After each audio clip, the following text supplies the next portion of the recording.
harmonies and deck the halls. All right. Welcome to Purple Church of Jesus. Thank you. Yay! Yay. Yay! And Hoorah! yeah, I'm gonna start doing a thing. Okay, remember this? You joining? You don't have to sit in the back. Yeah, you're welcome to join us if you like. No, I'm shy. All right. No room for lies in this place.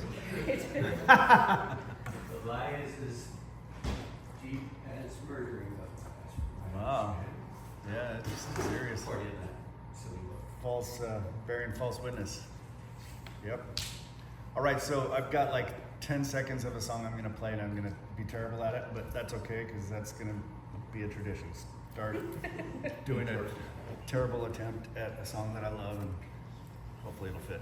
But after that, then, like before, we can just have a few moments of silence. I know at the Rolling Hills Church, there's a plan on the 5th, right, to have a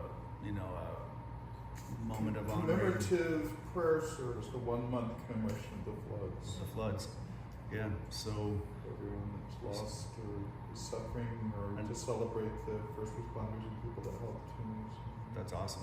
That's awesome you're doing that. And it's going to be open mic, prayer, poem, song, if you want to contribute anything like that, or a scripture, or lead a prayer, or just come and be part of the community. And then is there a morning and an evening? Morning is drive-through prayer in front of the fellowship hall. From 7 to 9:30, we can just pull through and we'll meet you at your driver's side window and pray with you. If you want to get out, we can pray with others. I love that. So on the 5th of next month, 1 month mark. And so when we have a moment of silence here, whether you want to keep in mind the people who have gone through so much loss, had their lives turned upside down, lost their loved ones, lost everything, and just have a moment for them or whatever you're going through that you want to just give pause to and let sit for a minute. Or it'll give you a minute to recover from how terrible I'll do on this song. You'll be like, thank God that part's over. Because that can be in your silent inside We'll pray voice. for you. We'll pray for you. Right? Okay, so I'm going to really try. Sorry about that.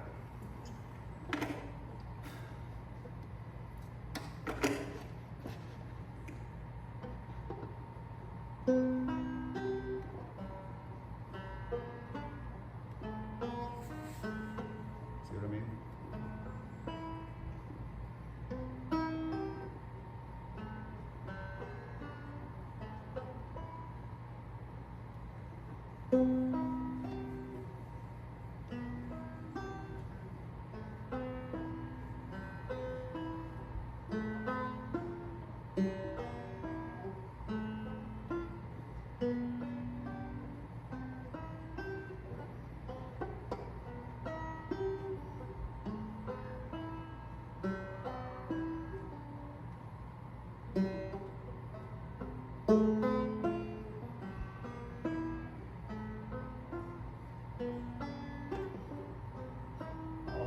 I'm gonna cry. As soon as I sing one word, I cry. I fucking cry.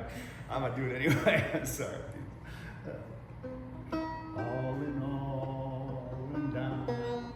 Okay, I'm starting over. Reset. Go for it. God lets me do that. All in all and down, loving every rise and fall. The sun will make and I will take breath to be sure of this. In the end, then, all will be forgiven when surrender rises high, and I gave what I came to give.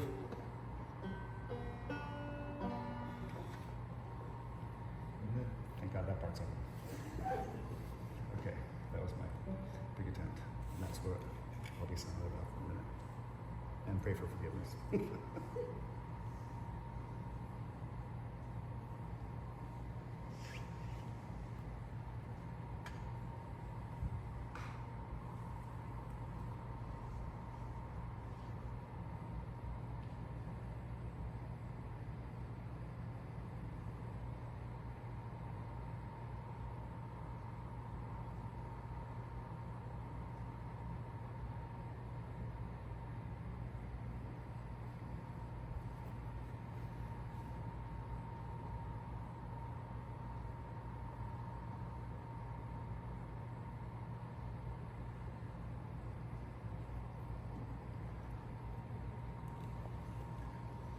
chose that song, Chili Pepper song. It's called Tear. This is my life. This is my time. This is my tear. Like, this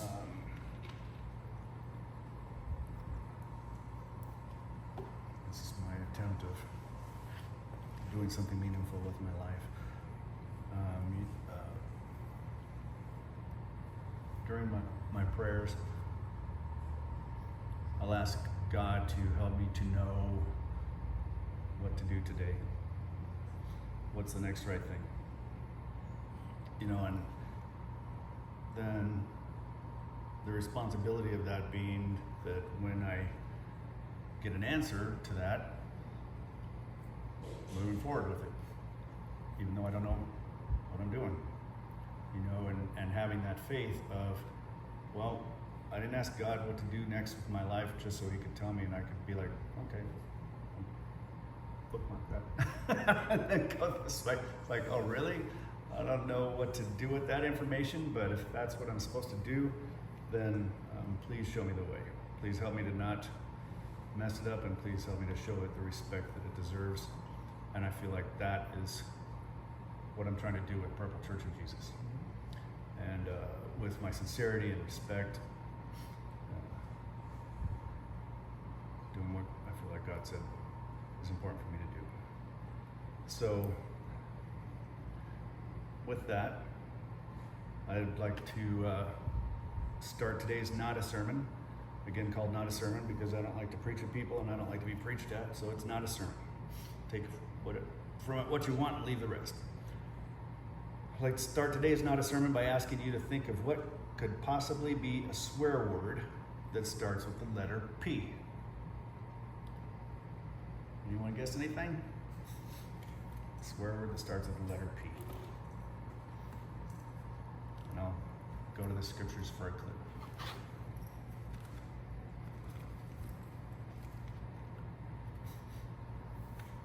All right, in Luke chapter 11.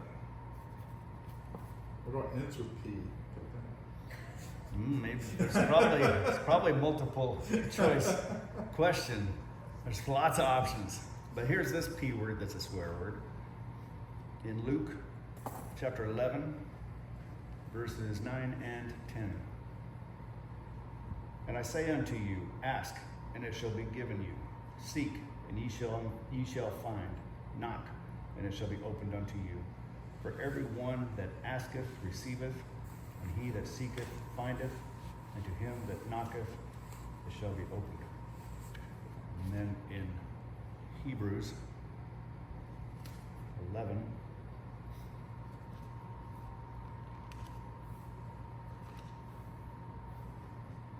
chapter 11, verse 1. Now faith is the substance of things hoped for, the evidence of things not seen.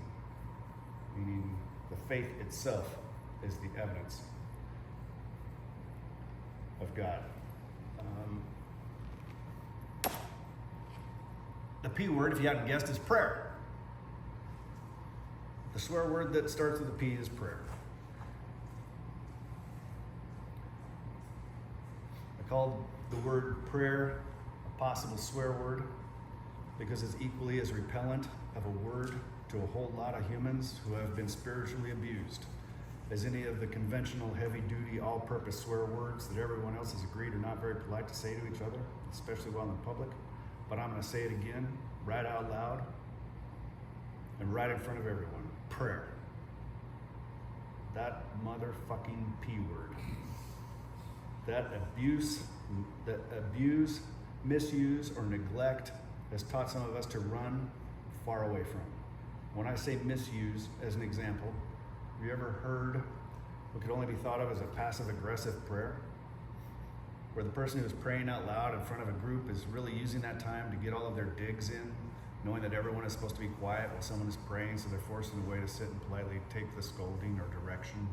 In other words, using public prayer as a manipulation, or even worse, one of those passive-aggressive prayers that is directed directly at you. I try not to be guilty of that. For some, though, to pray is to dare to hope, either again or for the first time. And for some of us, we've already run clean out of any desire to ever go to someone else's imaginary, semi-fascist God for anything. Forget about hoping to regain any of that desire or ability to converse with somebody's scornful deity. At that point of our experiences with spiritual abuse, survivalism says, steer clear. Survivalism says, light that bullshit on fire. The tragedy being something that gives so many believers such a feeling of strength and purpose through exclusion, condemnation, and abuse becomes one more thing about the deep PTSD for so many of us who would be seeking or experiencing the same thing. Story of the life of Jesus, aka Halo J, and my BFFFE, however you think about Jesus, being either the Son of God or a fictional character or anywhere in between, is probably the most classic example of bad things happening to good people. Even though the story of Jesus is over 2,000 years old, being retold so many times, there's probably next to no one on earth who you'd still have to give a spoiler alert to before telling them how the story ends. Although even today, already knowing how the story of his life ends, it's painful to see what he is put through as the ending of his time on earth approaches. Whether he is our Savior, Jesus Christ, the only begotten Son of God, or a regular, super nice, loving guy, or just somebody's completely invented super great story. Regardless of where you are with that thought, when he got to his very last night before he was crucified, after having dinner with his friends, guess how he chose to spend the rest of that time? Deep in prayer. That same swear word that starts with the letter P is what he wanted to do the very most. Knowing that that was his last night before being crucified, Jesus Christ, showing us by his example on that last night from a quiet place in the Garden of Gethsemane, rather than as a Sermon on the Mount in front of everybody, while his apostles all around him all slept, showing us the sacred, great importance of prayer. Speaking of things that are great, Jesus taught and showed us that the greatest commandment of all is love. It's extremely lucky for me that my fireplace, that part of me that couldn't be knocked down, even with a whole bunch of new visceral hatred being stirred into it once the dust had settled, also turned out to match the greatest commandment, to L-O-V-E, love. Otherwise, who knows where I'd be right now? Not here. Then after teaching us about the importance of love, he spends his final night before being taken to be judged and crucified, not running or hiding from any of it, with his love intact in prayer. To me, that says that even for Jesus, showing through his example that after spending the day loving those who love you and those who hate you equally, no matter what the day's circumstances are, then also remembering at the very end of that last day the importance of that great big P word, prayer, even for Jesus. In the story, Jesus took upon himself the sins of the world, bleeding from every pore, while praying in the Garden of Gethsemane. For me, respectfully, it's comically easier than that. All I've got to do is own up to my own bullshit for the day, praying for some understanding around the things I can't make sense of, and finding a way to be grateful for the parts of my life that are going all right, saying thank you for all of that.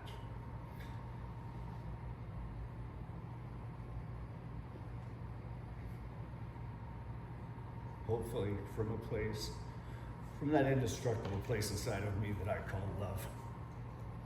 When I wrote this not a sermon, I was today years old, about realizing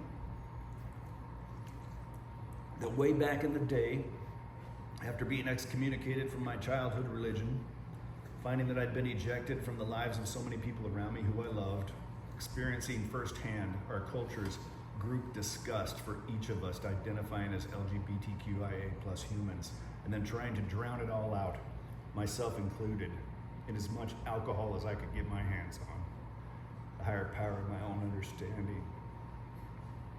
When I somehow came back from all of that, was in the form of one who I didn't automatically hate and who I didn't feel hated me at all. Julie Andrews, twirling on top of her mountain. Literally 2.5 decades later to now, realizing this image, the shape of Julie twirling on top of her mountain, is the same human shape as my higher ever loving power today, my BFFFE Halo J, his image affixed to walls to this day, behind the pulpits of churches all around the world. I've said this before, and today won't be the last time that I say it. My BFFFE Jesus, with his arms wide open, willingly picking up the tab for all of us while we gorge ourselves on our mistakes and successes made just by learning how to do life, trying to figure out what we're even supposed to be doing here, the blind leading the blind, as they say, while mutually finding a way to see again, something that we were born already knowing, our spiritual nature already there, born intact. And just like that same human form, whether named Jesus or Julie, I want to be able to stretch my arms out and give everything that I've got, even joyfully, with great purpose and love. As a friend of mine likes to say when he's talking about God, put me in the game. I'm here for all of it. Then, uncomfortably, we're again brought to, or we stumble across, that swear word that starts with the letter P. The one teeny tiny thing that Jesus spent his whole final night doing, at which point spiritually abused people everywhere collectively said, "Ew, what the fuck, hell no." Starting with a verb conjugation, to learn, in Italian, pronounced with my bad accent. Giving it my best effort here. Imparare, spelled I-M-P-A-R-A-R-E, to learn, which to me sounds very similar to the word impair. And I wonder if learning can sometimes become a kind of impairment, painting everything with thick, opaque definitions and absolutes, including painting over all of the windows, sealing them shut with ourselves stuck inside in the process, curious lines and shapes that communicate like alphabet letters written onto a blank page that truly convey filamental level nuance of feelings so fragile they can barely be spoken, yet with thin black letters written onto blank paper, these thoughts and discoveries can travel intact for thousands of years. But if that same bottle of ink that was so effectively used to communicate topples and spills across an entire page, corner to corner, while the answers may all still be in there somewhere, we're probably going to need a stronger decoder to find them. And with that thought, think about God, giving you a minute to quietly swear and roll your eyes about that if you need to, while I read a love poem about fireplaces, if I can find it. Have you got the new book? Have you got the scene book somewhere? Because I didn't bring it. I think I might have a picture of your fireplace poem on the floor. I wonder if I can find it another way. Because I forgot to bring my book with me. I'll find it. I'm sorry. Give me just a moment.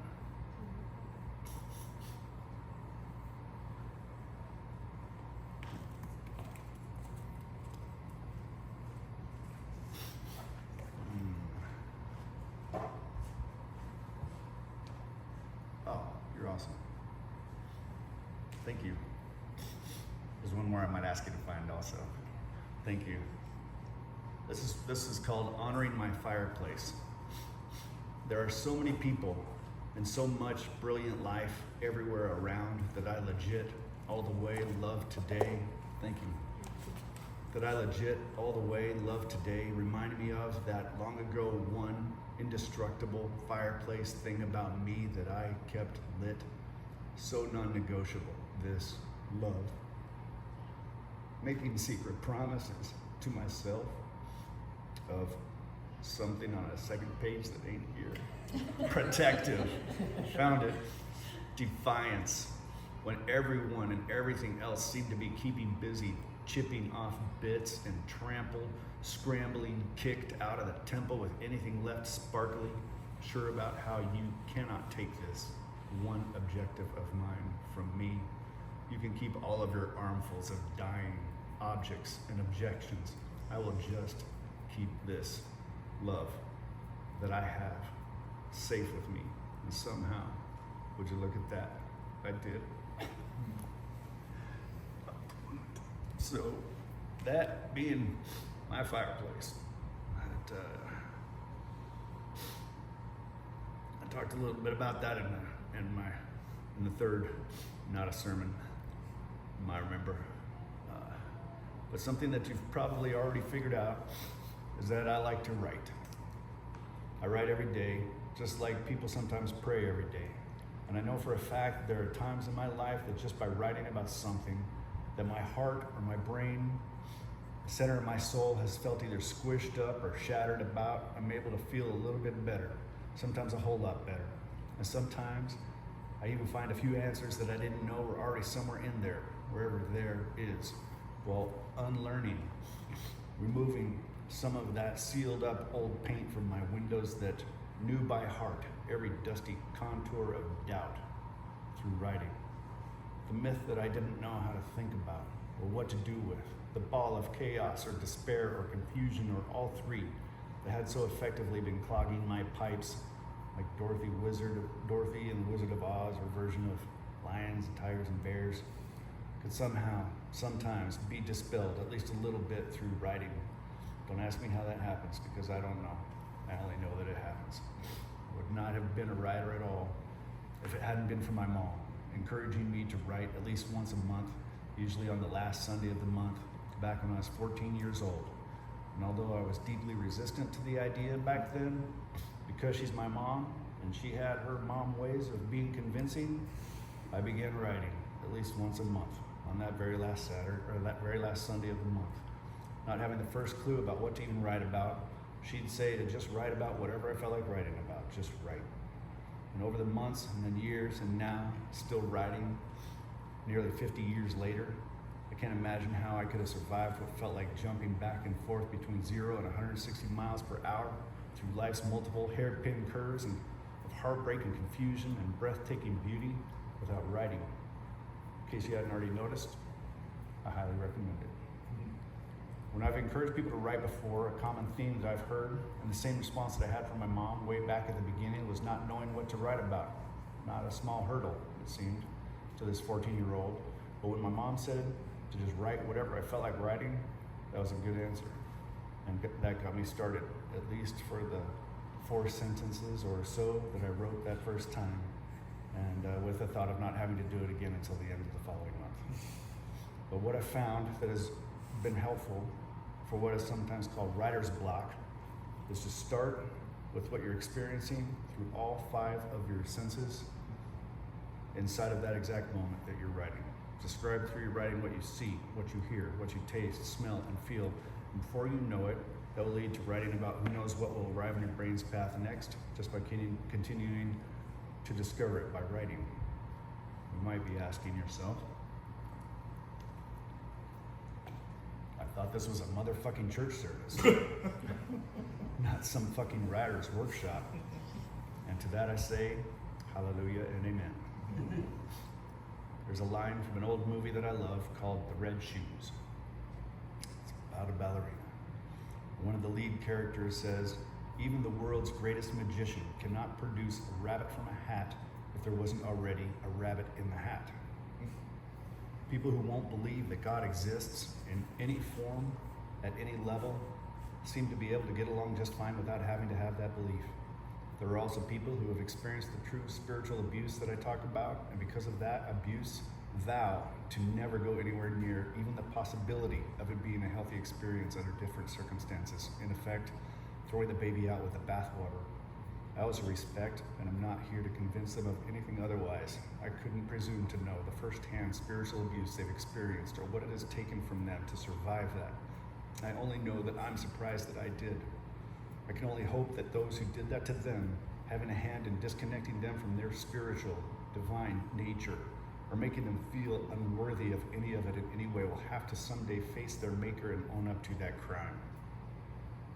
This group of people, those of us who have gone through spiritual abuse, are who I found the need to create Purple Church of Jesus in order to serve, providing the sanctuary of spirit with the hope of knocking down at least a few of those walls that have caused so many to feel cast out, judged, and isolated even from our own selves because of people in churches who accusingly say, Jesus said you're an abomination. So yes, I get it. I've said all of this today about finding our voice through writing with the purpose of hopefully not being self-divulgent about what has been a true survival skill that I'd like to recommend and pass along, but also to compare with finding at all, then finding a way of actually accessing or availing myself of the biggest survival skill of all, capital G-O-D, God.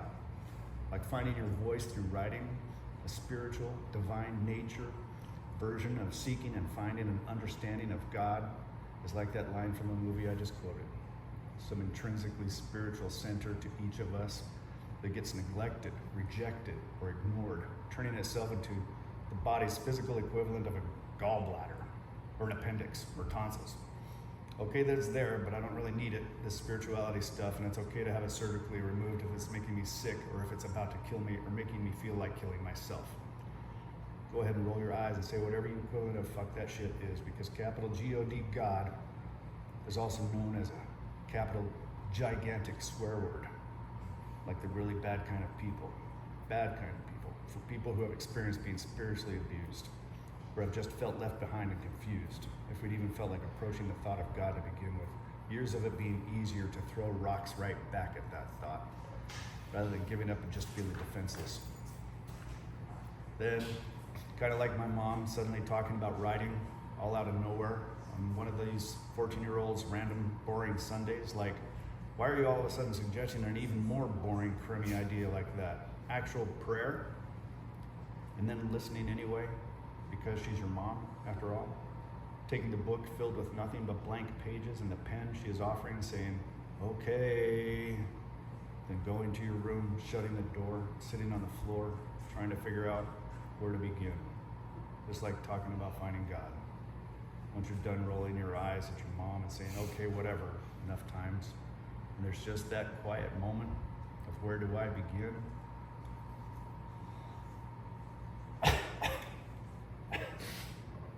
Damn it, sorry. I don't let's talk about some stuff too like, where do I begin? Start with all 5 of your senses. Inside of that, or this, or wherever you are, in that exact moment, availing yourself of as many of the 26 alphabet letters as you want to verbalize, even the ones that make swear words, while talking with your own voice to some ridiculous, maybe existent, maybe not God, starting by remembering that one fireplace spot from your very center that nobody can ever take from you, saying, hey God, right from that exact spot of who you absolutely are, what part of your integrity of character you absolutely hold on to, the elements of you that remain after the equivalent of life's hurricanes and tornadoes and house fires have taken everything else down. For me, that fireplace is love. Finding that nobody can take that from me, saying, hey God, with a fireplace voice of mine in my head, the voice more from love than from ever understanding anything. Let me tell you a little bit about what I'm experiencing through all 5 of my senses right now, in this moment. Let's see how well either of us will listen to each other, sitting right here with you in this fireplace spot of mine. People can either laugh or become upset with how I can say great big swear words at the same time that I'm talking respectfully about or with great big real God. And I'll tell you what, the friendship that we have found is just as conversational as that, full of love. It used to be that even after approaching the thought of the possibility of God as not being someone who I would automatically stay as far the fuck away from as I possibly could for a while, it could still be like we were 2 people who were momentarily stuck together as much as 2 people finding themselves riding on an elevator together, both of us remaining uncomfortably silent, only staring forward between floors, while also hoping that neither of us would accidentally cut the cheese before the doors open again. Because I mean, really, if we were made in God's image, and we sometimes cut farts, it just goes along with things to believe that even God can let a doozy rip. Might even be big enough, one, that could get us both laughing out loud. To this point, many years later, when I can tell you right now that God doesn't give one single fuck how many times I say the word fuck while we spend our day together, cracking each other up with dad jokes and having real as fuck conversations as it gets. We got another poem.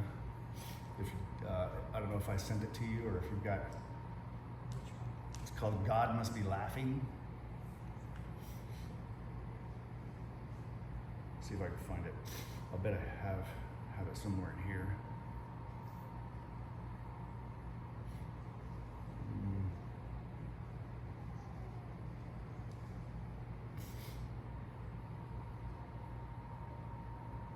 Yeah, I think I got it right here. Yep, I got it. God must be laughing sometimes, not at us, but at the way that we sometimes like to talk, with that one voice we only use while we're praying in front of others. Not in a making fun of us way, more of a, why are you talking to me like I don't know you?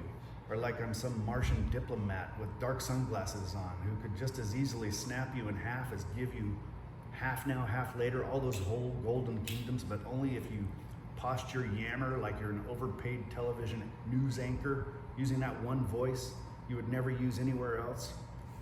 Mad respect is found inside of your actions, my homie, way more than your phony Channel 4 10 o'clock weather report tone. God must be laughing at that sometimes, thinking, dude, it's me. Don't talk to me like we don't know each other better than anyone else who knows everything good, bad, and oddly hilarious about you. Like that voice of a weird stranger you use when you're talking to me about everything that's important between us. Yeah, God and I talk real. So sometimes I include swear words. I think that that's delightful. I think God laughs. I can't imagine how I would have been able to both celebrate and survive without the corny word warning, magic way that my soul has found its ability to breathe through writing, one squiggly line at a time, starting from those first 4 sentences when I was 14 years old. And just like that, just like I hope with my whole heart, right from the center of that fireplace spot of mine, love that ain't ever going away, that maybe even one person will hear what I've said, roll their eyes for a minute, and then say, okay, at least for a little while. Pick up some blank paper and a pen. And just like that, when no one else is listening or looking or wondering who would care about any of that anyway, climb into that secure fireplace spot of your own that you know you've got, no matter how well hidden it is, and say, hey God, here's where I'm at, right in this exact moment. Reaching out with all 5 of my senses, right from the most real place of my heart, doing this with your own voice, in your own words, while listening to the filled in rhythms in between your inked letters, to what there is to hear as it settles around you and within you, remembering that this paper and pen shit ain't just some monologue. And if the ink bottle topples over and covers every inch of that paper, spilling off the sides of the table, guess what? I know of a super smart decoder who would recognize every one of those spilled out alphabet letters anyway, ready to help us figure that out, independent of what anyone else thinks or wants to think for us. Finding out through that process that maybe there truly is already a rabbit in the hat after all. So, I just want to say that one of the things that really hurts me deeply is in relation to people who have gone through spiritual abuse. You know, it's usually at the hands of people who find prayer and God as their source of greatest strength. Any trials they go through, they rely on God. People who have gone through the floods that we had last month, lost family members, lost their homes, lost everything, life turned upside down, rely on God. So many people know instinctively when they're in time of need, find God, you know, and to have a whole community who is trained from the time they're little, before they even know they're part of an LGBTQ community that the world motherfucking hates, separating that person through shame and judgment from that ability to access that same part of them, the rabbit in the hat, them, connection to God, that the person who's doing it relies on with everything they've got. in those moments of crisis. It's like that is a crime. And thinking about spiritual abuse and comparing it to something like sexual abuse, somebody who has been sexually abused, ever imagining how you could have a conversation with a person who's gone through that experience about how they could ever someday maybe have a healthy sexual relationship with someone who they deeply love. Not knowing how they can do that, not knowing if they'd ever want to do that, and completely it being a safer thing for them to just separate that part of themselves forever and never go there again because of that abuse and what that has done to their soul. How they look at life completely differently after having experienced that. This changes everything about them. And comparing that to someone who has had that experience with God because of those around them, training them, teaching them, you don't deserve this, you should be ashamed of this, you have no access to this, you're an abomination, you're a crime to God, there's no place for you other than hell, and by the way, we're going to take away anything of equality in the meantime because we're not even going to let you be on the same ground as us. All of that bullshit, you can get that ingrained in your whole life.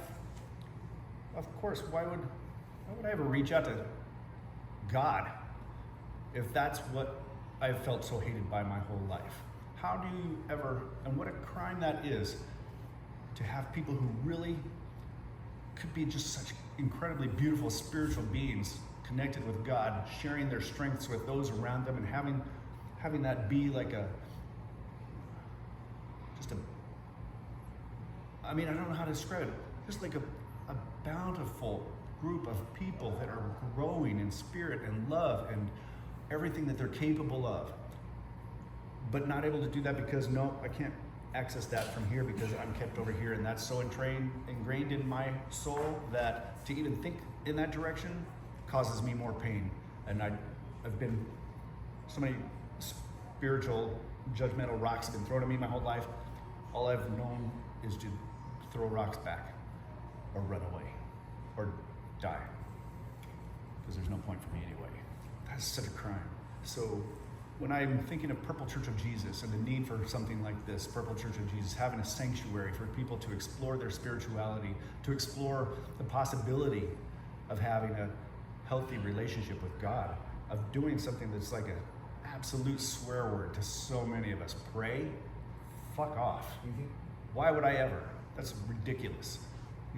Pray for what? People don't even understand. That'd be like the equivalent of going to somebody who's experienced sexual abuse and saying, hey, maybe all you need to do is go get laid. I mean, what the fuck is wrong with you? How can you be so disconnected from any level of understanding spiritual needs of a human being after you've laid them down spiritually their whole life and then said, okay, well, the solution for you, more of that, and then you'll get better.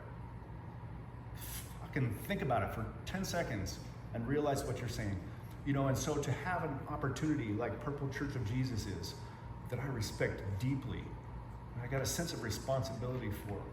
When Tatum came and gave me that beautiful art, so beautiful, and just like such a sweet out of nowhere gift, I thought, yeah, I have a responsibility. He sees something in me that I don't see. And he saw something in me that day that I needed to know is really there. Because I've been so trained my whole life. I'm over here and I've got so much respect for the responsibility of being in a situation like this where people can maybe, once they're not too scared and once they really believe that this is a safe place, maybe reach out and find a God of their understanding. Do that swear word that starts with a capital P, all on their own when nobody's watching, even when they don't know what to say or even if it's real, and just saying, here's where I'm at. Here's from that spot in me that nobody can take from me. Here's my truth. And starting that conversation and finding that there's a possibility of something they had no idea they were capable of finding. A rabbit that's in the hat is there waiting.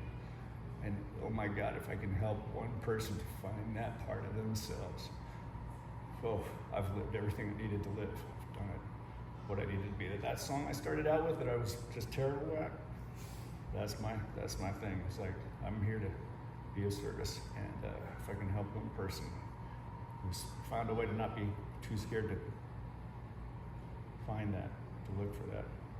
Put the rocks down for long enough to feel like that might be something that's not automatically terrible and hateful.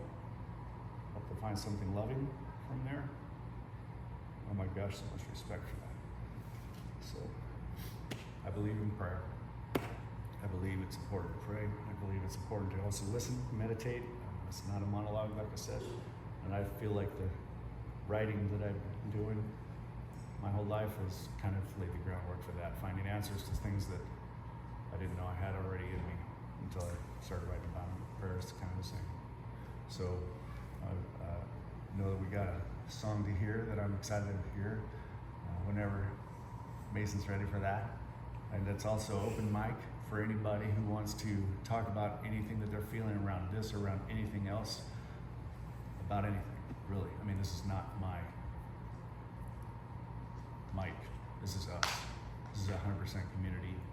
And bring who you are to any part of this that you want or anything else that you have, that you feel safe about doing. In the name of Jesus Christ, amen.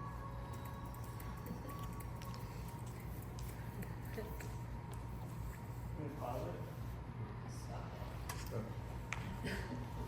Uh, What's